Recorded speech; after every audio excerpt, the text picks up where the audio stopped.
अस्सलाम वालेकुम। इस सेशन में हम कुछ फिनेंशियल रिजल्ट्स को और पे आउट्स को डिस्कस करेंगे और 6 कंपनीज़ को मैं उनके चार्ट्स हम डिस्कस करेंगे, जिसमें नेशनल बैंक है, ट्रिपल जीएल है, एमएलसीएफ, सिनर्जी, कैपको और एमटीएल। अच्छा, ये 3 पेजेस हैं जी। अच्छा खासा आज बहुत सारी कंपनीज़ ने रिज़ल्ट्स दिए हुए हैं और इनमें कुछ नॉन कंपनीज़ के बारे में मुझे कोई नज़र नहीं आ रही कोई ख़ास। और ये 3 है जी, इनके आप स्क्रीनशॉट ले सकते हैं।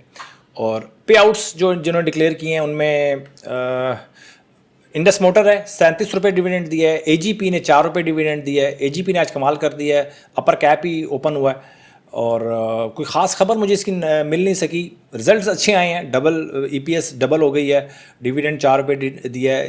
इसके अलावा कोई ख़ास मुझे खबर मिली नहीं है। अगर कोई खबर आपके पास है तो आप उसको कमेंट सेक्शन में शेयर कर सकते हैं ताकि लोगों को फ़ायदा हो सके।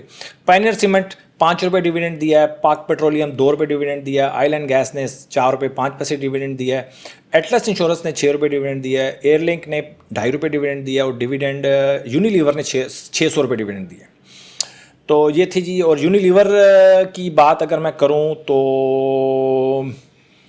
प्रॉफिट इसके थोड़े से मुझे लग रहा है कि कम हुए हैं और ठीक है। और अगर एयरलिंक को देखें तो एयरलिंक की ईपीएस 3 रुपये 45 पैसे से 4 रुपये 23 पैसे हो गई है, बेहतर इसकी आई है। ओजीडीसी 17 रुपये 23 पैसे थी, अब 9 रुपये 63 पैसे हो गई है, इसकी ईपीएस कम हो गई है जी। और इंडस मोटर पहले 63 रुपये इसकी अर्निंग थी, अब 126 रुपये 70 पैसे इसकी अर्निंग है। और एजीपी की 5 रुपये 59 पैसे अर्निंग थी, इस दफ़ा 9 रुपये 53 पैसे आई है। इस वजह से हो सकता है कि आज इसमें 10% का इंक्रीज़ देखा गया है और गैप ओपनिंग हुई है। अच्छा जी, ये थी जी कुछ हमारी ख़बरें और इसके बाद हम कुछ स्टॉक्स को डिस्कस करेंगे। और सबसे पहले जो स्टॉक है वो है नेशनल बैंक। नेशनल बैंक जी मोमेंटम स्टॉक, ये अभी जो लॉन्ग टर्म होल्डिंग करने वाले लोग हैं उनके लिए मतलब वो अभी इसमें ज़री बात है थोड़ा सा इंतज़ार करेंगे, क्योंकि जो लॉन्ग टर्म जो स्टॉक्स मैं ये सारों के लिए बता दूं कि जो भी लॉन्ग टर्म इन्वेस्टमेंट करते हैं उनको सस्ता स्टॉक चाहिए होता है, वैल्यू इन्वेस्टिंग करनी होती है, यानी कि थोड़ा सा उसको प्रेशर में हमने बाइंग करनी है। मोमेंटम बाइंग नहीं हो सकती। जब स्टॉक मोमेंटम में हो उस वक्त आपने बाइंग नहीं करनी, वो फिर शॉर्ट टर्म वाले ट्रेड करेंगे। तो नेशनल बैंक शॉर्ट टर्म वालों के लिए बहुत अच्छा है और अगर ये इस दफ़ा क्रॉस कर जाता है 80 रुपये 70 पैसे तो बहुत अच्छा हो जाएगा। इसमें आप शॉर्ट टर्म ट्रेड कर सकते हैं, ये आपको अच्छा मौका देगा। ठीक है जी, और अच्छा है और नेशनल बैंक अच्छा है जी। और ट्रिपल जीएल की बात करें तो ये पेनी स्टॉक है। पेनी स्टॉक फिर मैं वही बता रहा हूँ कि पेनी जो स्टॉक्स होते हैं 10 रुपये से नीचे, अभी तो इसकी मूवमेंट अच्छी है, 10 रुपये 47 पैसे से ऊपर अच्छा हो जाएगा, लेकिन शॉर्ट टर्म ट्रेड इसमें नहीं हो सकती। ज़्यादा बेहतर ये है कि लॉन्ग टर्म वाले इसको बाय करें तो अच्छा है। और वैसे अगर आप इसको शॉर्ट टर्म के लिए भी किसी ने लिया हुआ है तो ये 10 रुपये 65 पैसे क्रॉस होगा, यहाँ से 65-70 पैसे अगर क्रॉस होता है ना, उसके बाद इसने उड़ना है, फ्लाई करना है। बहुत अच्छा है। 2 दिन मार्केट प्रेशर में रही है लेकिन इसने परफॉर्म किया। थोड़ा सा आज एक नेगेटिव है कि ऊपर जाके नीचे आ गया, डोजी बन गया, तो डोजी ख़तरनाक हो सकता है इसके लिए, लेकिन ओवरऑल इसकी परफॉर्मेंस ठीक है। मैपल लीफ सीमेंट की बात करें तो मैपल लीफ सीमेंट भी शॉर्ट टर्म ट्रेडर्स के लिए बहुत अच्छा है और अच्छा इसने 51 रुपये 40 पैसे का जो इसका लेवल था वो इसने क्रॉस किया है और अच्छी परफॉर्मेंस है। और मोमेंटम स्टॉक्स है, जो मोमेंटम ट्रेडिंग करते हैं वही इसके अंदर मैपल लीफ सीमेंट के अंदर ट्रेडिंग करेंगे। सिनर्जी की बात करें तो सिनर्जी अच्छा स्टॉक मुझे इस लिहाज से लगता है कि एक तो ये मोमेंटम अच्छे मोमेंटम के अंदर है, प्राइस भी मुझे इसकी ठीक नज़र आती है कि बहुत बड़ा मोमेंटम इसने अभी गेन नहीं किया, लेकिन अच्छे मोमेंटम में है, कंसोलिडेशन में है। तो अगर आप सिनर्जी में ट्रेड करना चाहते हैं तो शॉर्ट टर्म ट्रेड छोड़ दें, ये आपको तंग करेगा और इसमें से आप पैसा निकालना बहुत मुश्किल होगा आपके लिए।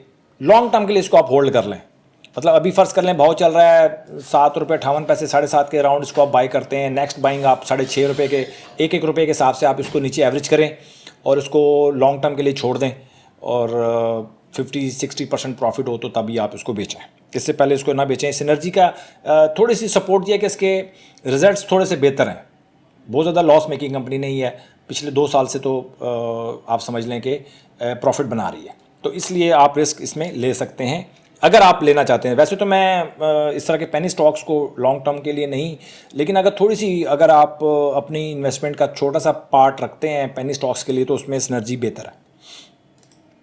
अच्छा, कल एक हमारे सब्सक्राइबर हैं, उन्होंने कमेंट किया कि यार आप कैपको की बात कर रहे हो, पता नहीं दूसरी बात स्टार्ट कर दी थी, तो माजरत उनके लिए। कैपको की बात मैं कर रहा था, तो कैपको की देखें अलर्ट कैंडल का मतलब ये होता है कि जिस दिन अलर्ट कैंडल बनती है उसके हाई के ऊपर हमने बाइंग करनी होती है 6% स्टॉप लॉस के साथ, ठीक है। ये नए कमर्स के लिए मैं बता रहा हूँ आपको। तो कैपको की अलर्ट कैंडल बनी थी 25 फरवरी को, हाई लगा था 38.64, लेकिन 38.64 नहीं क्रॉस हुआ। तो मैंने कल यही बताने की कोशिश की थी कि हमने अब 38.64 के बाद ही इसको बाय करना है, अभी फ़िलहाल बाय नहीं करना अनटिल अनलेस कि इसकी जो RSI है वो 60 से नीचे ड्रॉप हो जाए। जब 60 से नीचे ड्रॉप हो गई तो फिर हम दोबारा 60, जब RSI क्रॉस होगा तब हम इसको बाय करेंगे। तो अभी 38.64 की ही बाइंग सजेशन है कि आप 38.64 के बाद ही इसको बाय करेंगे। फॉर शॉर्ट टर्म जो इन्वेस्टर्स हैं वो इसको बाय कर सकते हैं, और जो लॉन्ग टर्म वाले हैं 38.64 के बाद जो लॉन्ग टर्म वाले हैं वो थोड़ा इंतज़ार कर लें, वो उनको मौका मिल जाएगा। मेरा ख्याल है 36 साढ़े 36 पे फर्स्ट बाइंग हो सकती है, और उसके बाद जो बाइंग होगी वो 32-33 रुपये पे होगी। ठीक हो गया जी, ये था हमारा कैपको। और वैसे अगर ओवरऑल कैपको को देखा जाए तो वो मोमेंटम स्टॉक नहीं है, अभी इसका इतना अच्छा मोमेंटम नहीं है, लेकिन 45 की मूविंग एवरेज से ऊपर काम कर रहा है, तो मिला जुला रुझान है, ठीक है। इसके ऊपर अगर आप लॉन्ग टर्म के लिए भी काम करना चाहते हैं तो लॉन्ग टर्म के लिए भी हो सकता है, लेकिन एक बाइंग यहाँ करेंगे और अगली बाइंग 32 साढ़े 32 रुपये में होगी, इससे ऊपर नहीं होगी। इसके बाद है जी MTL को अगर आप देखें तो अच्छा मोमेंटम में है स्टॉक, नीचे से करेक्शन अपनी लगता यही है कि पूरी करके आ चुका है, और अभी थोड़ा सा इंतज़ार कर लें। एक अगर मंडे को ये परफॉर्म कर जाए तो फिर इसकी अलर्ट कैंडल बनेगी मंडे को, और जब अलर्ट कैंडल बने तभी आप इसमें बाइंग करें, और अच्छा लगता है। और अगर आप मिलर ट्रैक्टर, असल में मिलर ट्रैक्टर का एक इशू भी चल रहा है, मेरा ख्याल है इसकी आज डिविडेंड तो इसने दिया है 45 रुपीज़ इसने डिविडेंड दिया है, उसके बाद भी खैर इतना इसको पजीराई नहीं मिली इन्वेस्टर से, क्योंकि इसका एक इशू चल रहा है, मेरा ख्याल है GST का इशू एक चल रहा है गवर्नमेंट के साथ, वो उसका मामला रिजॉल्व होना है। तो अगर आप MTL में काम करें तो शॉर्ट टर्म वाले मेरे हिसाब से काम ना करें, लॉन्ग टर्म के लिए अगर आप लेना चाहते हैं MTL तो लेके इसको रख छोड़ें। और अभी की जो बाइंग है वो तकरीबन 677, 78, 80 में आप बाय करेंगे उसको, और अगली जो बाइंग होगी इसकी वो तकरीबन 600 रुपये के करीब इसकी अगली बाइंग होनी है। इससे पहले आपने बाय नहीं करना, एक बाइंग आप इस मौके पे कर सकते हैं, और उसका जो प्रॉफिट टारगेट आप रख सकते हैं 25%, 30% कम से कम प्रॉफिट टारगेट आप रखें। मिनिमम वैसे मेरे हिसाब से तो 50% होता है, लेकिन चले मीडियम टर्म अगर आप रखना भी चाहते हैं तो आप इसको कैरी कर सकते हैं। ये थी जी आज की थोड़ी सी, मैंने कहा कुछ 5-6 स्टॉक्स को डिस्कस कर लिया जाए। मार्केट थोड़ी सजेस्ट, मैंने आपका बताया था कल भी कि मार्केट थोड़ी सी कर रही है, स्ट्रगल कर रही है, तो शॉर्ट टर्म वालों को थोड़ा सा इतना ज़्यादा मौका नहीं मिलेगा, और अभी लॉन्ग टर्म वालों का भी मैं समझता हूँ कि अभी वो मौका नहीं आया बाइंग करने का। तो लॉन्ग टर्म के लिए भी हम कोशिश करूँगा कि मैं 1-2 दिन में कुछ 8 से 10 स्टॉक्स बताऊँ, ताकि आप उसको अपनी वॉच लिस्ट में लेकर आएँ, उसको स्टडीज़ करें, ताकि हम लॉन्ग टर्म के लिए एक प्लान कर रहे हैं, ताकि आप उस प्लान को अपने साथ चला सकें। अपना बहुत ख्याल रखें। Thank you very much.